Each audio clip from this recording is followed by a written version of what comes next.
Welcome to Epic Moral Stories. एक छोटे से गांव में रौनक नाम का लड़का रहता है।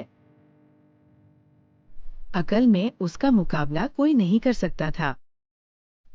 एक दिन उसने घर के बाहर बड़े बड़े अक्षरों में लिखा, यहाँ अकल बिकती है। उसका घर बीच बाजार में था। हर आने जाने वाला वहां से जरूर गुजरता था।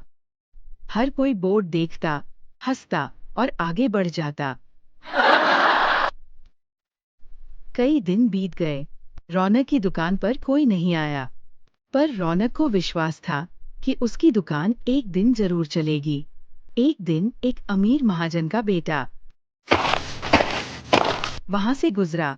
दुकान देखकर उससे रहा नहीं गया। उसने अंदर जाकर रौनक से पूछा, यहाँ कैसी अकल मिलती है और उसकी कीमत क्या है? ये इस बात पर निर्भर करता है कि तुम इस पर कितना पैसा खर्च कर सकते हो। गंपू ने जेब से रुपया निकालकर, इस रुपए के बदले कौन सी अकल मिलेगी और कितनी? भाई, रुपए की अकल से तुम 1 लाख रुपया बचा सकते हो। गंपू ने रुपया दे दिया।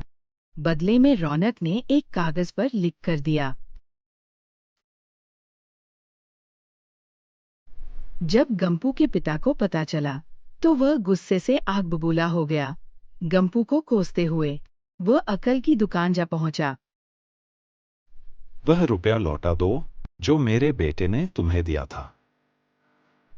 ठीक है, लौटा देता हूं, लेकिन शर्त यह है कि तुम्हारा बेटा मेरी सलाह पर कभी अमल नहीं करेगा। कंजूस महाजन के वादा करने पर रौनक ने रुपया वापस कर दिया। एक दिन राजा अपनी रानियों के साथ जौहरी बाजार से गुजरा। दोनों रानियों को हीरों का एक हार पसंद आ गया। दोनों ने सोचा, महल पहुंचकर अपनी दासी को भेजकर हार मंगवा लेंगी।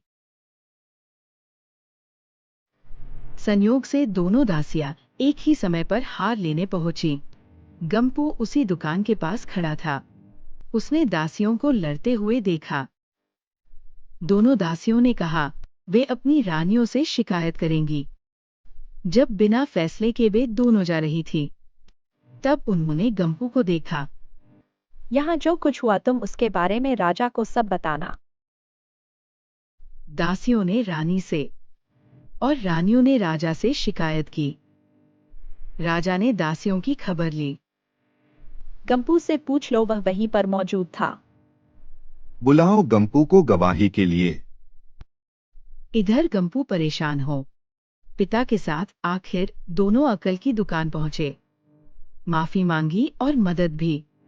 मदद तो मैं कर दूं, पर अब जो मैं अकल दूंगा उसकी कीमत है 5,000 रुपए होगी। मरता क्या न करता। कंजूस पिता ने कुड़ते हुए दिए 5,000 रुपए। रौनक ने अकल दी कि गवाही के समय गंपू पागलपन का नाटक करें और दासियों के विरुद्ध कुछ न कहें। अगले दिन गंपू पहुंचा दरबार में। करने लगा पागलों जैसी हरकतें।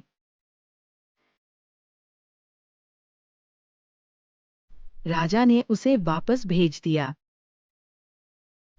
पागल की गवाही पर भरोसा नहीं कर सकते। गवाही के अभाव में राजा ने आदेश दिया, दोनों रानी अपनी दासियों को सजा दें, क्योंकि ये पता लगाना बहुत ही मुश्किल है कि झगड़ा किसने शुरू किया। बड़ी रानी तो बड़ी खुश हुई, छोटी को बहुत गुस्सा आया। गंपू को पता चला कि छोटी रानी उससे नाराज है, तो वह फिर अपनी सुरक्षा के लिए परेशान हो गया। फिर पहुंचा अकल की दुकान। इस बार अकल की कीमत 10,000 रुपए। पैसे लेकर एक ही रास्ता है, तुम वो हार खरीद कर छोटी रानी को उपहार में दे दो। अरे ऐसा कैसे हो सकता है? उसकी कीमत तो 1 लाख रुपए है। कहा था ना उस दिन जब तुम पहली बार आए थे कि 1 रुपए की अकल से तुम 1 लाख रुपए बचा सकते हो। इधर गंपू को हार खरीदकर भेंट करना पड़ा। उधर अकल की दुकान चल निकली। कंजूस महाजन सिर पटकर रह गया। धन्यवाद दोस्तों, हमारी कहानी देखने के लिए। अगर आपको ये कहानी पसंद आई हो तो लाइक करें, शेयर करें और हमारे चैनल को सब्सक्राइब करना न भूलें। नई कहानियों के लिए बेल आइकन जरूर दबाएं। फिर मिलेंगे एक और दिलचस्प कहानी के साथ।